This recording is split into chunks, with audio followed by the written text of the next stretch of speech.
Mr. Palazio, members of the Council, it's a pleasure to welcome you to this evening's program. Allow me to thank the Provident Bank of Maryland for sponsoring this evening's reception and giving special support to this evening's program. Also allow me to very quickly remind you of our next several programs. On April the 20th, the Monday evening, we'll be joined by Senator Sam Nunn, who will speak on U.S. national security policy. Mr. Keats of the U.S. Commerce Department, the expert on automobiles and industry, will speak on the global automobile industry and its impact upon U.S. trade and prosperity. That's the 23rd of April. And on the 29th of April, we'll be joined by the Ambassador of India, who will speak about the foreign policy of his country.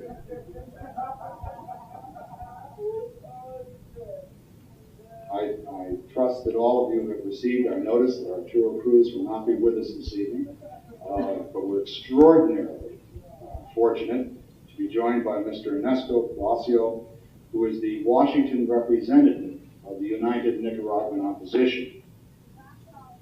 In fact, his career is somewhat similar to Mr. Cruz's in several ways. He was, of course, in opposition to the Somoza regime. And he did serve in the government of Nicaragua after the revolution. And he did leave that government to join the opposition to the present government of Nicaragua. He's a graduate of the University of Madrid School of Law. In the 1970s, he worked in two of the major law firms in Nicaragua.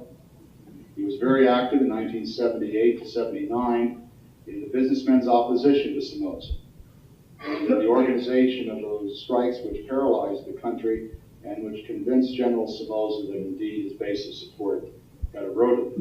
In 1980, he was elected. He served in the National Assembly. From 1980 to 83, he was a member of the Nicaraguan Institute of Development, and during the same period of time, a member of the Superior Council of Private Enterprise, analogous to our Chambers of Commerce. From 84 to 86, he served as counselor with the internal opposition, and since September of 1986, he's been the Washington representative of UNO.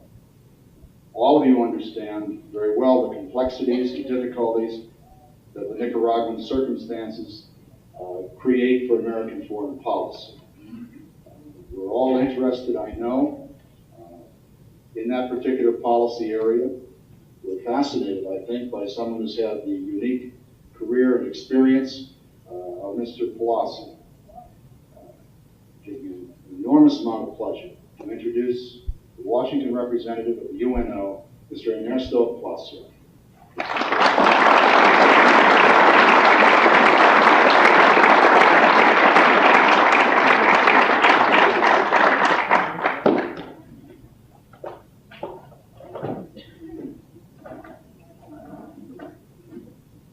First of all, I would like to say that I respect that gentleman's right to say what he thinks. I may not agree with what he says, but precisely that is an example of what our fight is in Nicaragua. We don't have that right there.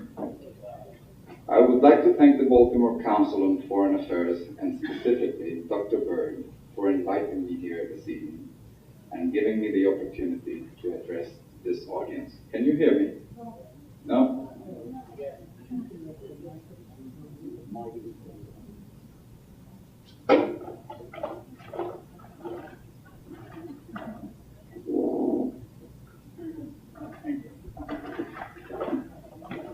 I would like to begin by sharing with you a personal experience that I lived through many, many times in Nicaragua, up to my final departure from that country, little over a year ago, in February of 1986.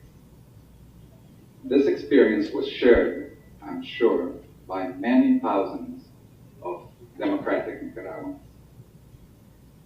As the dream of democracy began to fade in our country, and we realized that the intentions of the Sandinistas inexorably drew our country towards the Soviet orbit, it began to dawn on all of us that by ourselves we could not avert the establishment of a new dictatorship over the Nicaraguan people.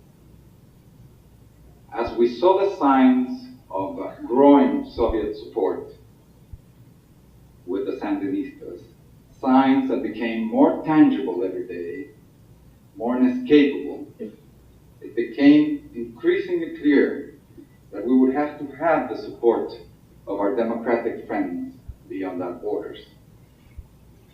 Every day you came across these signs as you went about your daily business in Managua, the city where I lived, and in all parts of the country, in fact. You met Cubans in government offices. You witnessed the forced recruitment of young militiamen. You saw their training in vacant lots all over the city. You saw the Russian weapons. You heard the rumble of Russian tanks.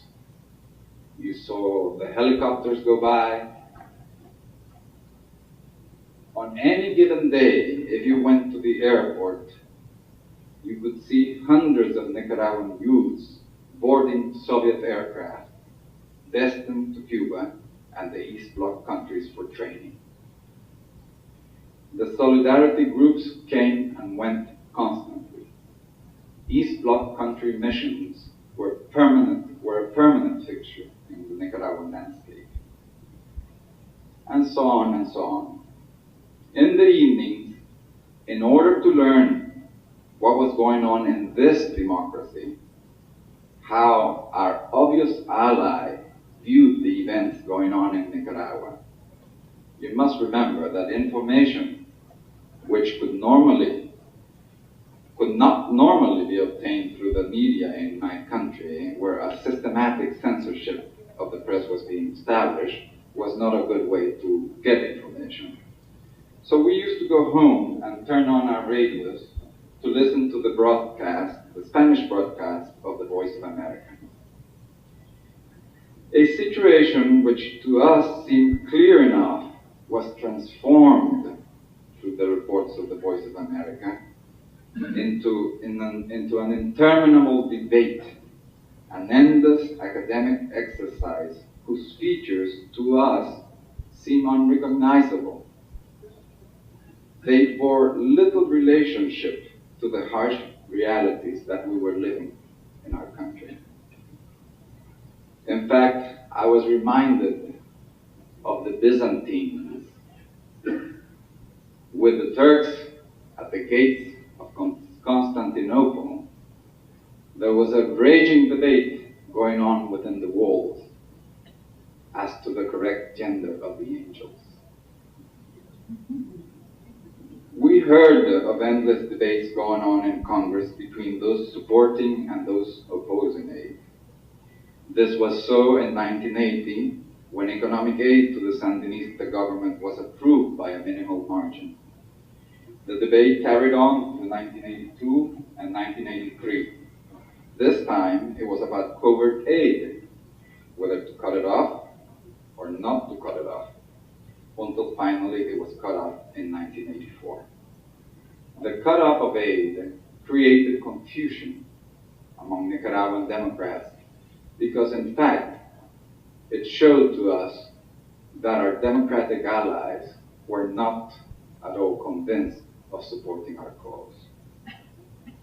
Again, we heard more debates in 1985 when $27 million in humanitarian aid was finally approved. Debate continued through most of 1986 until the $100 million aid package for both humanitarian and military aid was narrowly approved. It was finally approved in the autumn of last year.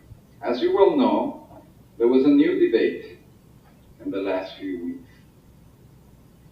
This last debate was especially poignant to us Nicaraguans, for our combatants were proceeding to re-infiltrate Nicaragua, generally ready for the ultimate sacrifice while here they were debating whether to cut off aid or not. That's because they butcher children, workers, and medical workers from Europe. They butcher anybody they get their hands on. It's not just people in Nicaragua. Don't put the country. I wish I had the same right that you have in this country, sir. Yet, already, the lines are being drawn for a new debate when the Reagan administration requests later on this year additional aid for the resistance. 7 years of debates have gone by, and there is no sign that things will change. Bipartisan support seems to elude the cause of Nicaraguan democracy. In the meantime, we Nicaraguans have seen our dream of democracy fade and fade away. We Nicaraguans failed, and we failed miserably, in breaking the cycle of liberators becoming in turn tyrants. This is in keeping with the worst of Latin American political traditions. We have come full circle. We have gone from a dictatorship of the right to a dictatorship of the left. But I want to emphasize that we have outdone ourselves this time, because the new dictatorship in Nicaragua is not the typical incompetent banana republic dictatorship. More interested, as is the case of these banana republic style dictatorships, more interested in sacking the treasury and carrying off the booty to Swiss bank accounts than in perpetual rule. The one we have now is a more scientific dictatorship. It's scientific somocism. Instead of the army or the security forces owing allegiance to the person of the dictator, we have gone one step further. Allegiance is now legally owed to a party which shows no signs of leading power and has all the intentions of being a perpetual vanguard. Every aspect of Nicaraguan life has been transformed. All institutions have been placed at the service of the party, which has blurred the distinction between itself and the state. The Sandinistas did not dismantle the machinery of rewards and intimidation that made the Somozas so hateful. They incorporated a whole into a new and more alarming machinery. Sandinista bloc committees were created, organizations which were of a partisan character, but which in fact took public functions. They are in charge, for example, of issuing ration cards for very scarce basic necessities like rice, beans, oil, and soap. They are in charge of supervising draft registration. They assign housing and issue the letters now required to obtain passports, visas, loans, scholarships, and most jobs. Iraq was at war with the U.S. They had to do that. Mr. Chairman. Economic war. Let the man talk. No matter that in most cases, the commissars of these bloc committees had been unconditional Somocistas. They now changed masters. They became militant Sandinistas, and their past affiliation guaranteed their loyalty to the Sandinistas, for otherwise they would be discredited and discarded.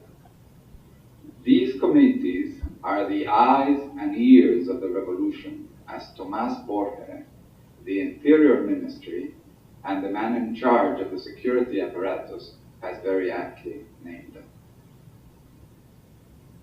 They report on who comes and goes on their blocks, who complains too loud, who goes to church, who is trustworthy, and who shows signs of counter-revolutionary tendencies. The ultimate ruin for one and one's family. This is the magic whereby the hundreds can rule the millions. At work or at school, the base committees perform a similar function. They supervise the people at work and report suspicious behavior, such as, for example, not volunteering for work brigades on weekends, or not attending meetings, or not joining the Sandinista mobs. You cannot be neutral in Nicaragua. Every day and in dozens of ways, you come face to face with the harsh realities of conforming or having the whole apparatus turn against you. This can mean the prospect of losing your job, then the hope of another job becomes an even dimmer prospect. The road to exile then becomes a crushing reality. And thus, the exodus of Nicaraguans becomes a growing disaster for our people. Between 250,000 and 400,000 Nicaraguans, nearly 15% of the population, has left our country. The middle class first, but then the skilled and semi-skilled workers, and the young, and the poor, those poor in whose name the revolution claims legitimacy, and who are now the majority of those fleeing. Put people, one of the most incriminating words of our age. Witness the Mosquito Indians, the poorest of the poor, abandoned and exploited by Somoza. They are now persecuted by the Sandinistas for the error of wanting to maintain their traditional customs, their religious allegiance, and the right to elect their elders. These people are now in open revolt against the government. They have gone into exile in the thousands, their villages burnt, their livestock destroyed, forced to abandon their meager possessions. Those who remain in that Orwellian world of the Marxist-Leninists face forceful relocation to camps with names like Tasba Free, which in Mosquito means free land. In that way, the government concentrates them and controls them in an effort to cut off the support which they had given us so generously. Trade unions are on the way to extinction. A government-controlled trade union now exists, membership in which is required to obtain most jobs. Its leaders are appointed by the government, and instead of representing the workers, they represent the government before the workers. You can judge for yourselves how representative of the working man's interests this trade union is when it has formally declared that the right to strike is a form of struggle that has no place in the new Nicaragua because power is now in the hands of the workers.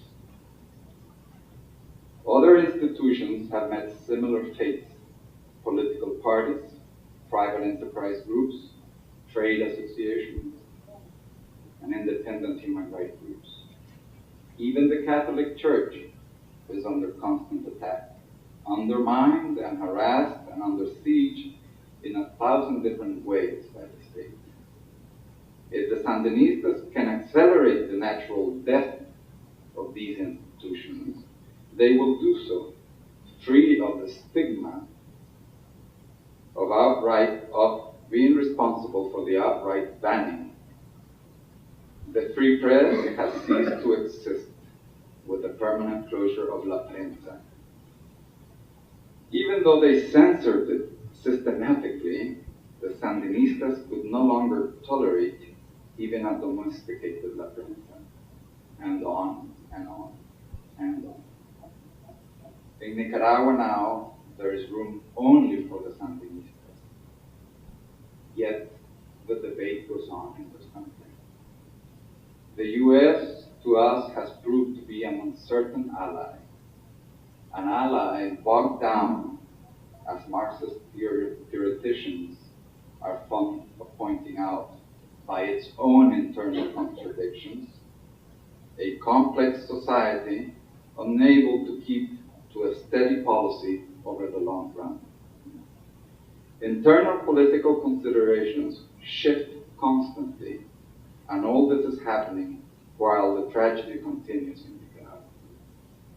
Refurbished with recent American help, around 15,000 men of the resistance have taken their ideals of freedom to the battlefield to face a formidable enemy, an enemy which is sustained uncompromisingly by the Soviet Union, far better armed. There are no debates on the other side. In the meantime, our youth is butchering itself in unknown places. This cannot go on indefinitely. We can fight, and we will fight, even if America abandons us. But without the United States firmly on our side, we cannot win. Things are that simple. No amount of romantic heroism can beat the hundreds of millions of dollars of military equipment the Sandinistas have received from the Soviet Union. We lack neither courage nor commitment, but without commitment from our democratic friends, all our efforts, however heroic, amount to mere sparks in a vacuum. The blood of Nicaraguans cannot flow forever. Time equals lives. This is a moral imperative that we must both face, us Nicaraguans and you Americans. We do not want the Marines in Nicaragua, neither do you. Experience has shown that it is not the right solution. Nevertheless, this threat is cleverly exploited by the Sandinistas in a bid for time in which to consolidate their revolution. They have declared a state of emergency, and not a day goes by but that they declare the imminence of a U.S. invasion, while deriding the resistance as defeated. Yet, in America, the Sandinistas reverse their story. Here, they point out, correctly, that the alternative of a U.S. invasion is impossible. There is no support for it in this country. Such an act would tear the fabric of society apart. In America, the Sandinistas focus their energy on discrediting the resistance, which is the real challenge to the group. Now, the Sandinistas are advancing this concept of containment to allay American fears and satisfy this country's deep-seated longing for peace. The theory is that they shall be given a free hand in their own country in exchange for their assurance that their self-declared revolution without frontiers will now remain quietly at home. This scheme is based on the soundest precepts of international law as understood between democratic countries. That is to say, the internal affairs of one country are of no concern to any other. States may observe their rights in any way they deem fit, so long as they do not infringe on the rights of other states. This works well in democracies where governments are responsible to the people and fall when they bungle or betray that trust. But Nicaragua is not a democracy now, nor will it become one once the Sandinistas have been given a free hand at home. None of the Sandinista allies are democracies. The scheme of containment is at worst a hoax, a gesture calculated to curry favor among the credulous, and at best, a very uncertain proposition.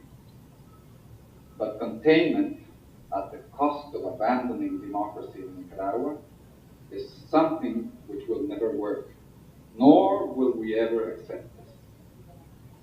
Sir Winston Churchill said, referring to Czechoslovakia, that it is wrong for the democracies to believe that security can be purchased by throwing a small nation to the wolves. As President Arias of Costa Rica has said, without democracy in Nicaragua, there can be no peace in Central America. We of the resistance are the first to recognize our faults.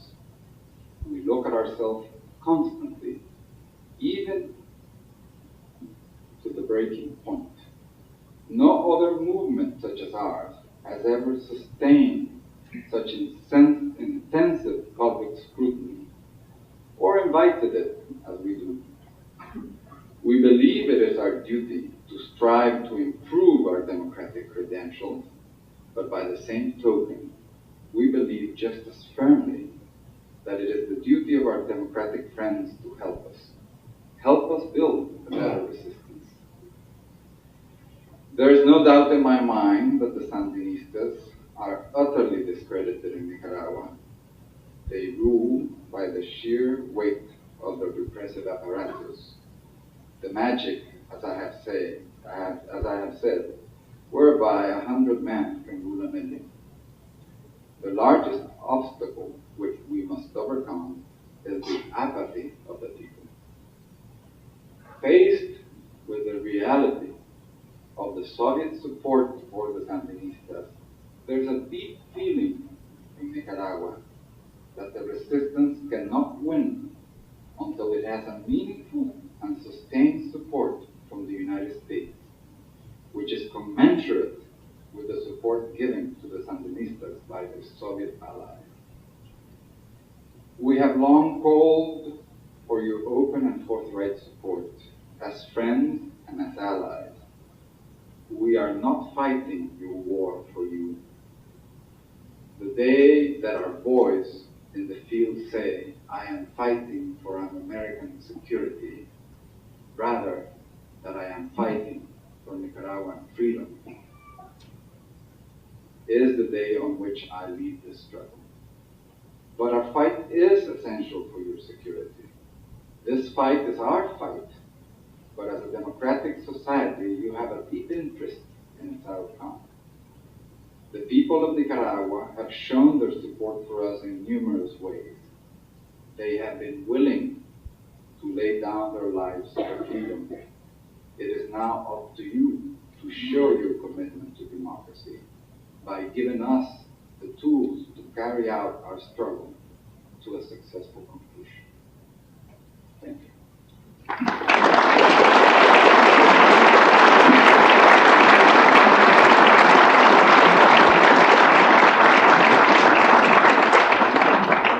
Thank you very much.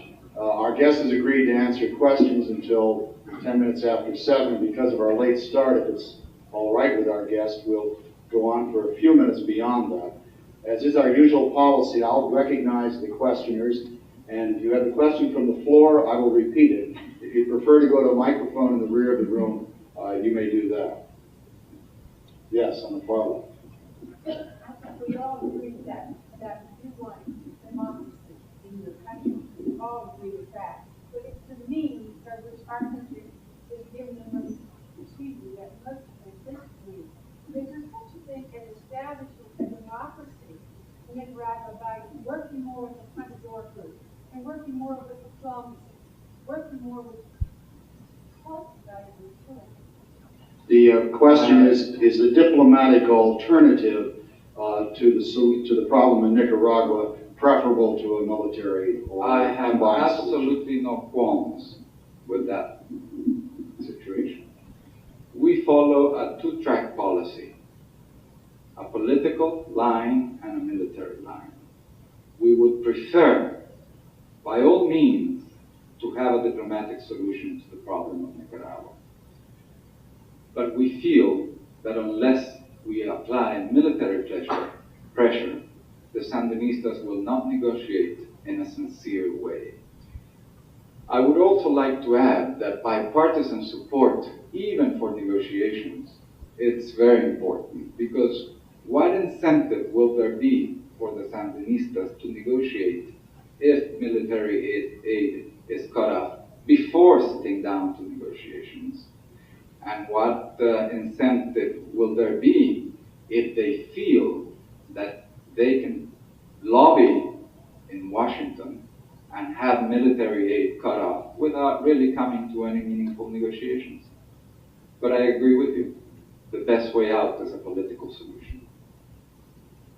Yes, Dr. Bird, I have a question. Yes, but the young First, I have a question for you, Dr. Bird. Given if you don't mind, the woman here in the third row is before you, sir. Sorry. I thought you said come to the microphone. I said you can ask the questions either from the floor or from the microphone. I'm sorry. Palazio, what is the difference between the opposition in Nicaragua and the Congress, or is there no difference? I was a member of the internal opposition in Nicaragua. The internal opposition in Nicaragua is the opposition tolerated by the Sandinistas. Nevertheless, I think we must put this internal opposition in its correct context. The Sandinistas feel that it's a very costly action to simply abolish the internal opposition by decree. Nevertheless, they feel that they can undermine the internal opposition by forbidding any political activity in the country, any freedom of the press through which ideas can be communicated, any demonstrations, or in fact, these parties are very, very limited in what they can do. The Sandinistas feel that the presence of this internal opposition nevertheless allows them to sell to the rest of the world the idea that Nicaragua has a pluralistic society. Do you agree that your opposition party is it in agreement with the contract? The opposition in Nicaragua is basically in agreement with the external opposition in the sense that we both strive for democracy. Nevertheless, they can never be associated with us because under Nicaraguan law, it is a crime to be a country. Now, sir, your question. Yes, first, Dr. Bird, I have a question for you. Given the history and the tradition of the council, when would we have a representative from the Nicaraguan government come address the Foreign Affairs Council? You all received a note concerning that, but I'm certainly not going to take up our speaker's time by elaborating on that. I'm afraid I'm a member of the council and I did not get that. I'm sorry. Well, you should have. If you didn't receive it, we'll talk to someone in the office. Your question for the speaker. My question for the speaker is, given the situation as you described it in Nicaragua, just recently, and you pointed out the people going to church and so on, and the majority, as I understand it, of people in Nicaragua are Roman Catholic. And recently, the Vatican has sent a new apostolic delegate to Nicaragua, and I understand specifically to begin a process of reconciliation and to begin a process of negotiation or having the various parties sit down and talk about the situation there. I'd like to know what you know of those initiatives on the part of the Vatican and what the response of the parties in Nicaragua is, both in terms of the government and the church in Nicaragua and your own party. How are you interacting with that initiative? I would like to address myself to that by saying that the Catholic Church in Nicaragua is there for the long run. The Catholic Church will not be a partisan church, nor in favor of the Sandinistas, nor in favor of us, which is the right role of the church. But the church is against violence and has repeatedly called for negotiations. And the fact that the church has asked that the armed opposition be included in the negotiations has been a cause of tremendous attacks on the part of the government to the Catholic Church, because it considers that that gives legitimacy to our cause. But what interaction then is there between your party and the present government in terms of resolving that without violence? After all, that is what the church is asking for, and you are promoting a military, violent overthrow the government. No, that is incorrect. We're not promoting a military violent overthrow of the government. I have mentioned before that we are promoting a political solution on the first instance. So then we do not have to give aid to the Contras then. If you're not promoting a military takeover, then we do not have to support the Contra. I have said also that the Sandinistas will not negotiate without the appropriate pressure. But, and I'm saying We'll have to move on to party. another questioner, if you would. Thank you very much. React, respond to the country's needs. I'm confused. And there are neighbors of mine, church members, who have come and visited your country, and they come back and they say it's not the way they're telling it to us. There isn't the degree of oppression that you represented today. We have gone and lived there for 2 weeks, for a month, for 6 months, many of them, some of them on a more permanent basis in villages. And they say that they move unrestricted, that they have gone into cantinas and bars and heard opposition members drunk or present and complaining, and that no one arrested them. There are problems, but they say it's not, it's just not the way it's been represented here. I don't know. I don't know what to feel, how to support, either side. I'm not personally in favor of communism, but I don't feel that we have the right to force democracy if the people there want to choose that. Well, I'll begin by If I may, just so that everyone can hear the question. I believe the question essentially is that there may be a disparity, first of all, statement, there may be a disparity between the way the Sandinistas are often pictured in the United States and the way that numerous Americans visiting Nicaragua portray them, church groups, for example. Would you comment, sir, upon the possibility of various church groups in the United States having perhaps more accurate views of the situation in Nicaragua than the American media in general, or you tonight in the presentation? Yes, of course, you have known what the Potemkin village tour is. The Sandinistas have built political tourism into an art form. To us Nicaraguans, and while I was living in that country, in my country, it was incredible to see how foreigners could come and go with all facilities and easy, all around the country, rights that were denied to us. For example, we Nicaraguans were not able to visit parts of the country without special passports. Nevertheless, these church groups seem to come and go, and they seem to stumble suddenly and spontaneously, apparently, where a Contra massacre has occurred just a few days ago. Witnesses are brought up. I think the Sandinistas are making that up. I think the most qualified people to tell you what is going on in Nicaragua is the Nicaraguan church.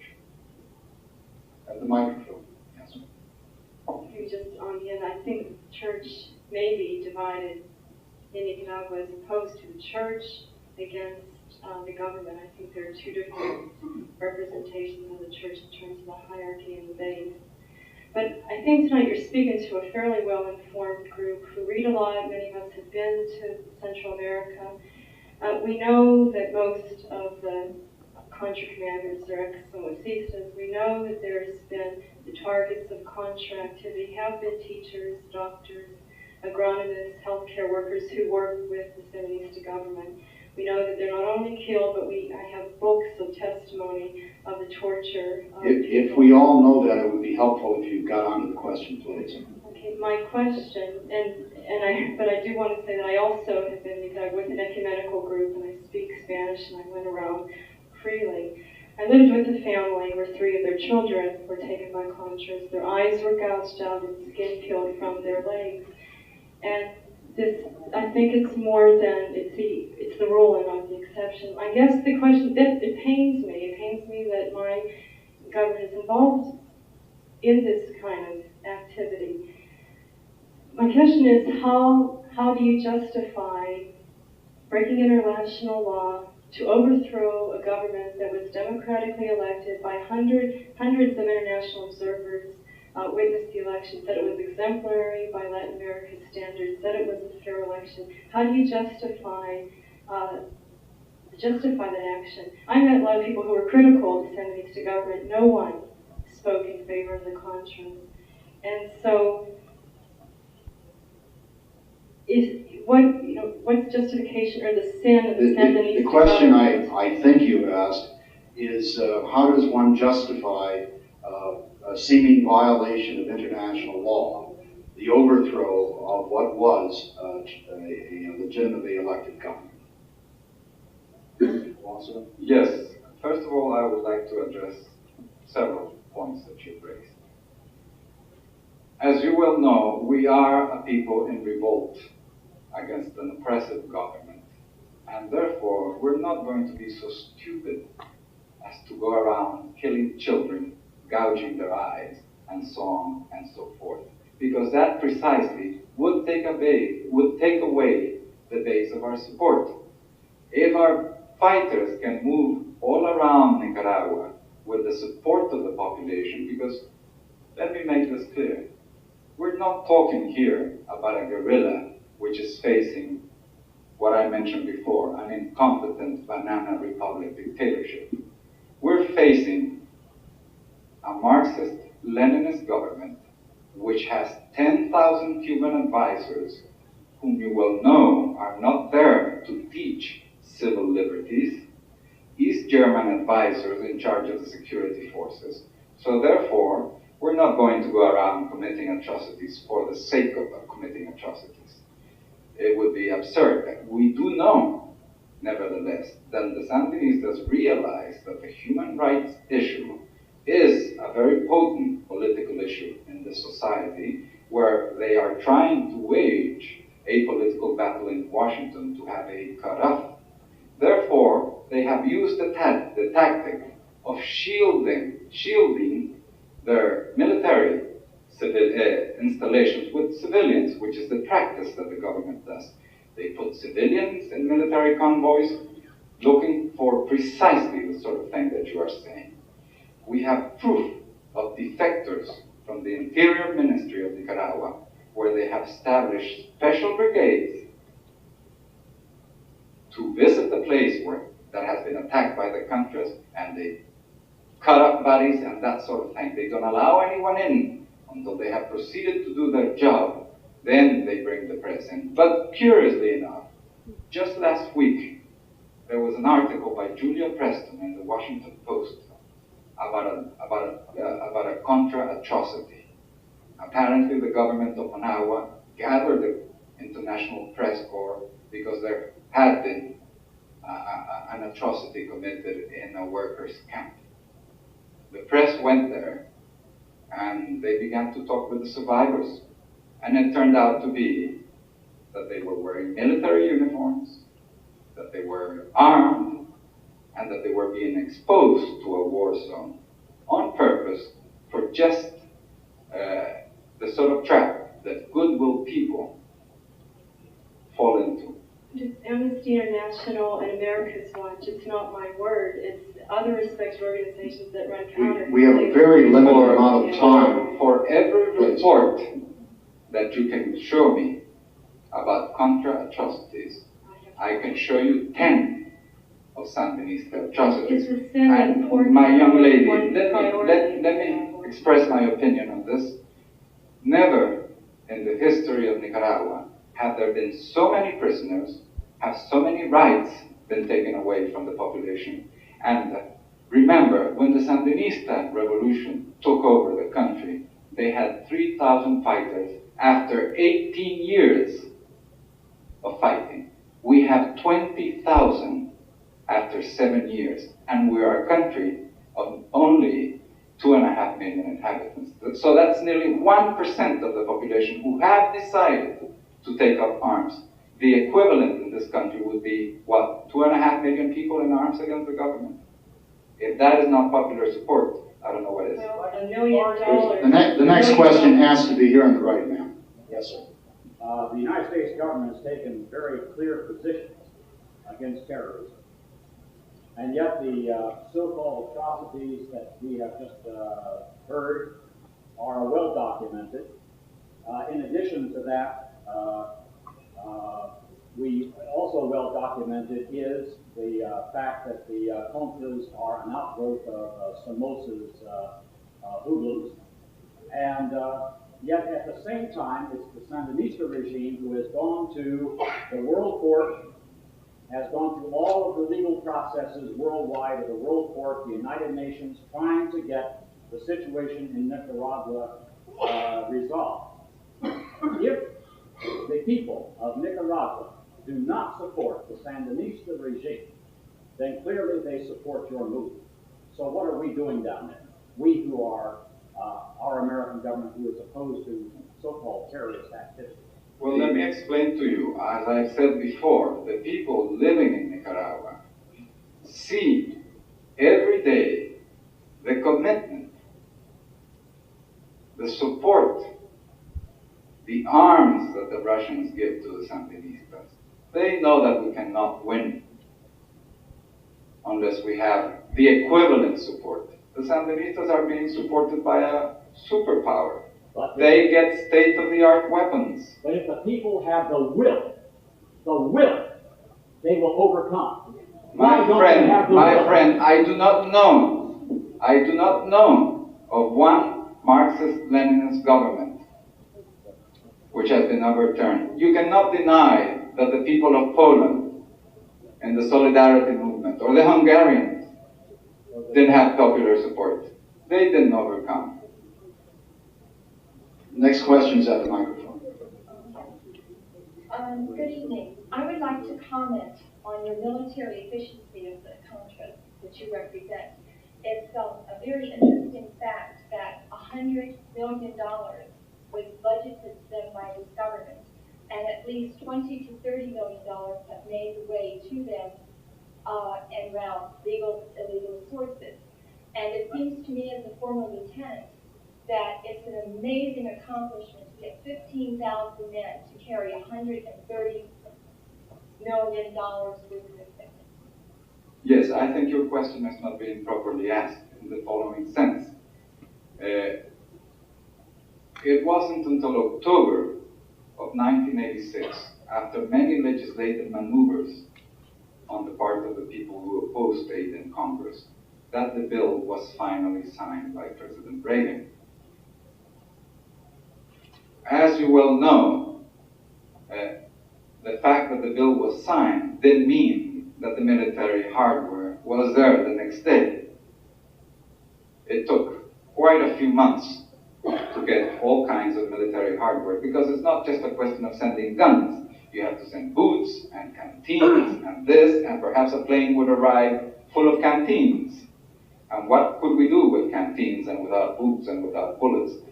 Finally, the aid got there at the beginning of January, when our forces began to infiltrate the country. Now, you mentioned that we got $130 million, and you mentioned that as if we got it in one day. This was a gradual disbursement, and until a few weeks ago, the last tranche of the 100 million was approved. As to the private monies that got there, you must remember that people must also feed themselves, and a lot of that money is used for humanitarian purposes. Now, could you elaborate on humanitarian purposes? I haven't heard any. Yes, well, our people have to be fed, our wounded have to be taken care of. We have a lot of maimed people, families of the combatants have to be taken care of. They have to live.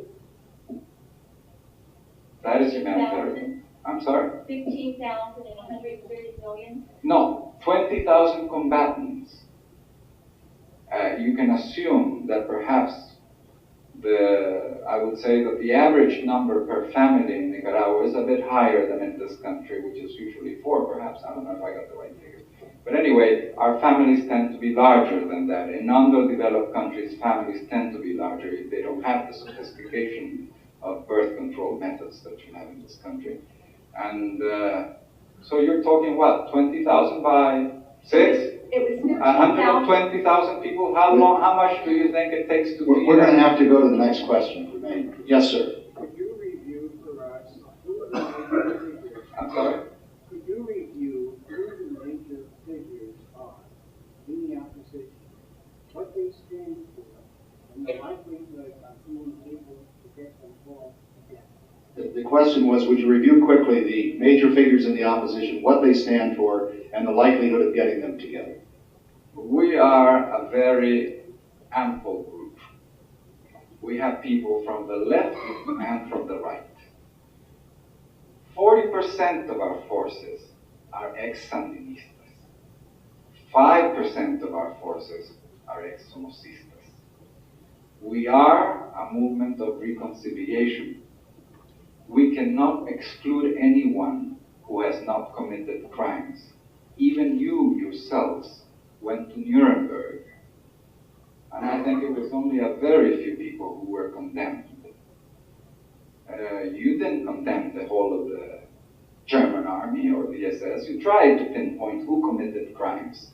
And believe me, in regards to the presence of ex-Somocistas in our group, I don't think there has been a guerrilla group which has been so thoroughly examined by the press, by Congress, by interest groups, by opponents, by students, by everyone. And no one has ever been able to come up with specific accusations. I only hear general accusations. Yes, he was a member, an ex-member of the National Guard. But have you any specific accusation against him? Yes, but being a Somocista after 40 years of dictatorship, no one has been able to identify a specific crime, my friend. We cannot condemn people by association. Leave your questions next, sir. But I wanted to add something else. Yes, we are a disparate group of people, from the left and from the right. There are differences among us.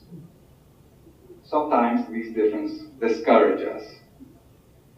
They discourage us in the sense that we wish we would be as disciplined as the Marxist-Leninist guerrillas, where you have a unified command all the time, because there's iron discipline, and anyone who gets out of line is simply disposed of. We do not use those methods. We argue among ourselves. But this also shows the health of the democratic elements. We discuss, we complain, we accuse each other of different practices, and we feel that is healthy. As I said before, we have one thing which really ties us all together, which is the search for democracy in Nicaragua. Some people may feel that in a future government, the state should have more or less participation in the running of the economy, should have more or less participation in different functions. The state should participate more or less. Those are what we call platform differences. In the end, it will be the people of Nicaragua who will decide which tendency, whether a left or a right tendency, will be in government. But what we want to do in Nicaragua is to break that cycle, that every time we want to change a government, we have to go take up arms. I'm not interested in whether it's a social democrat or it's a conservative. That is a secondary interest to me. What I want to do is to establish a system whereby the people can take someone to power and take him out of power by peaceful means. That is the basic struggle that we have ahead. Yes, sir. I would like to comment that being a political refugee myself from Czechoslovakia, old enough to have lived through 1938, 48 and 68, which you made references to in your speech, I greatly appreciate your difficulties and quite familiar with the blueprint from Sandinista running by, because instead of Managua, if you would have said Prague, and instead of Nicaragua, we would have said Czechoslovakia. It is just absolutely the same thing. The blueprint was written 70 years ago. They all run by that. It's so naive to hear that we went there and see. You can go to any communist country, and you will see what you are supposed to see, and you get the impressions which you disseminate here. Oh, I was at a bar and I talked to the people and nobody was complaining. Of course nobody was complaining. Nobody wants to get locked up when you walk up. It is very simple. I just want to wish you good luck and don't envy your uphill battle if you have to. Thank you.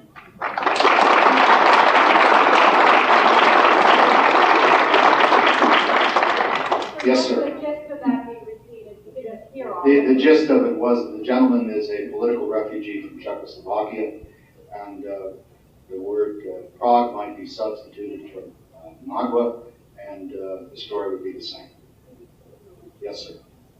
So you have self-admitted that no other nation which is opposition to a communist government has been able so far to overthrow. In your country, people have not been able to demonstrate at least any military achievement so far. We have not been able to demonstrate even solidarity type of strikes in the labor movement or any kind of organized strikes. Between 3,000 or 1% of the people in arms, which can be, I'm not saying so, but can be personal, $100,000 per act. Can be, I'm saying, I'm not accusing that, it can be. Of course, of course. But with that kind of strength, you know that you have also criticized this thing for its internal debate over an issue that the majority of the people are not able to understand. You understand better. But a lot of people in this country are not able to understand your issue, and that's why they don't have it. Yes, Under these circumstances, what is it that you know you cannot have a military achievement, you cannot be able to overthrow military? Is it that we are interested in getting more and more economic aid to, for humanitarian purpose or anything into this group, or we are interested in United States getting involved with that and another people are that? What are we? What is our ultimate aim? I'm sorry, but I can.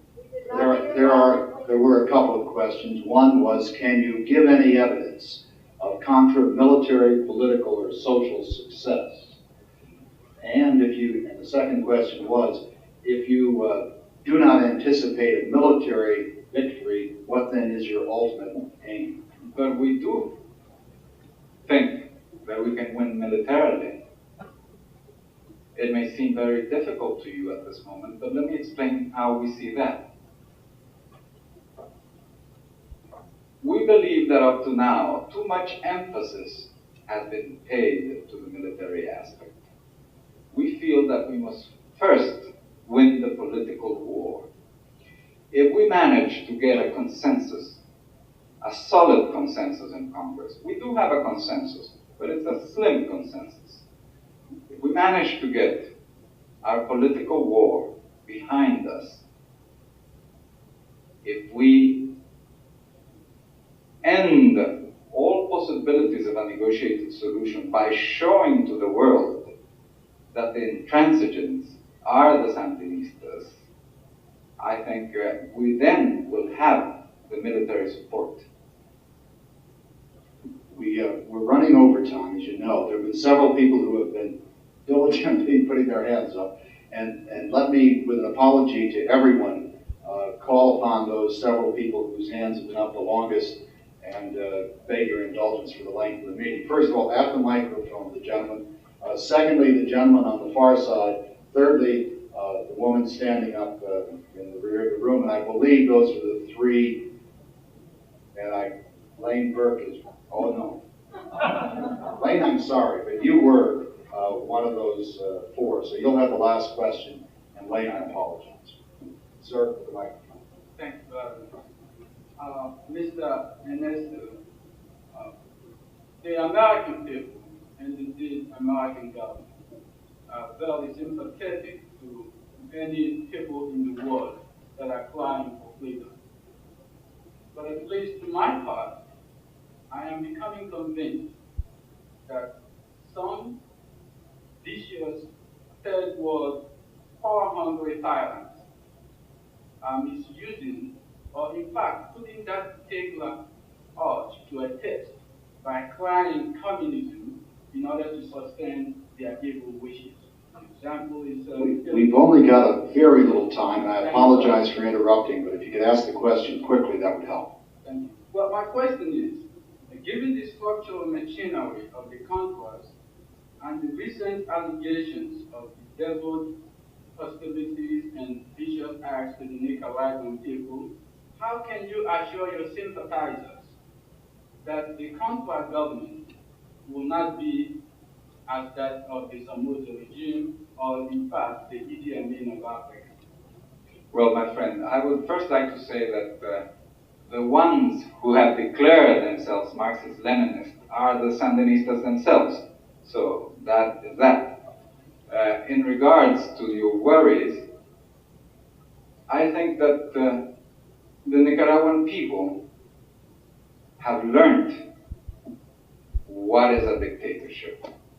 I don't think the Nicaraguan people would tolerate, and we would not have the support that we have if they thought that our idea was precisely to establish another dictatorship. Why would our leaders, some of them have been not only very prominent people within the Sandinista government, they have been in fact being junta leaders of the Sandinista government.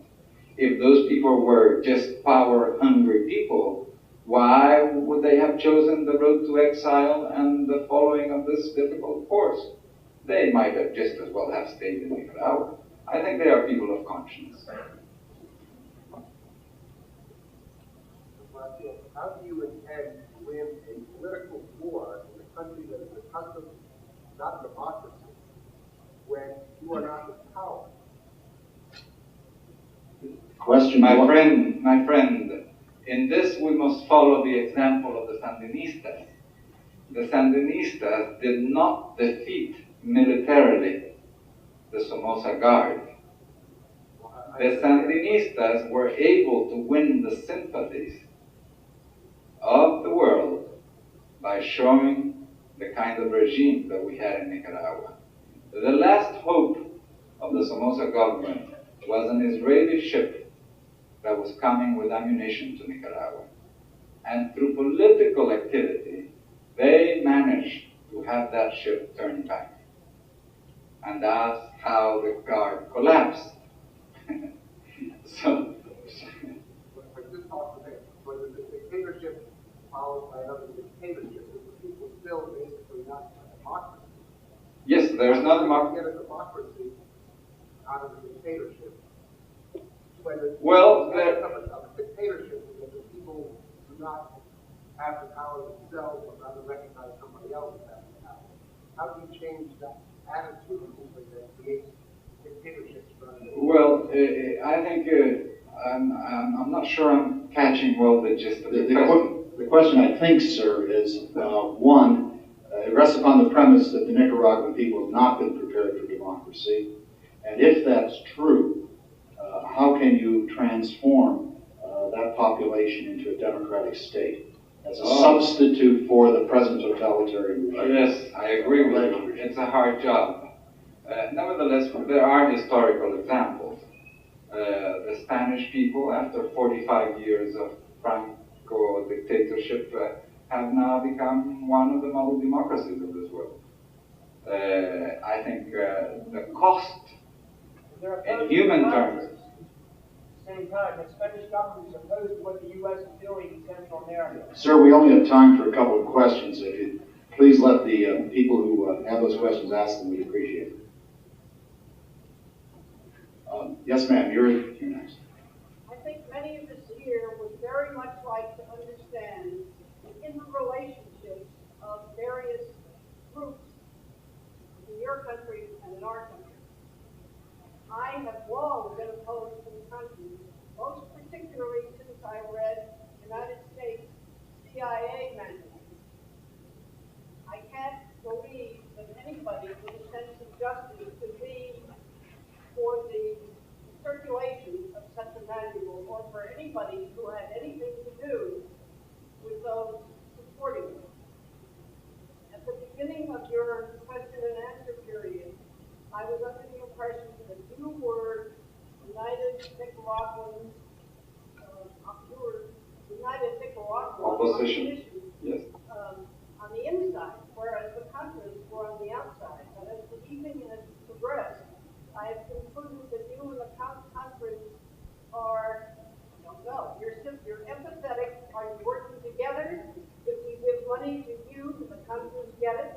that still follow the precepts of the depends. manual?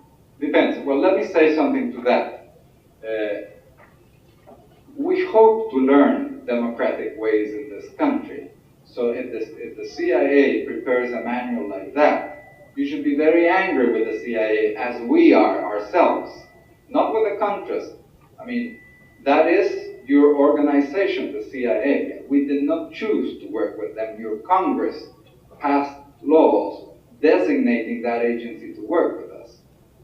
So your anger should be directed to the people in the CIA who overstepped their bounds. We cannot do anything about that, and please do not blame us for that. In regard, I'm sorry? According to what we are told in our newspapers, and from people who come around after trips to Nicaragua, the Congress have been following the precepts of the manual, the instructions of the manual. Well, let me tell you that as soon as it was learned that the manual contained language like that, it was quickly taken away by the CIA. Well, are you and the Congress all part and parcel of the same? Let me put it this way. United Nicaraguan Opposition is the umbrella organization where all the groups that are in opposition to the Sandinista government are grouped together. We have our armed groups, we have political groups, we have businessmen's associations, we have trade unions associations, all kinds of groups. We group together the opposition. Our last question, please. Did you have a question?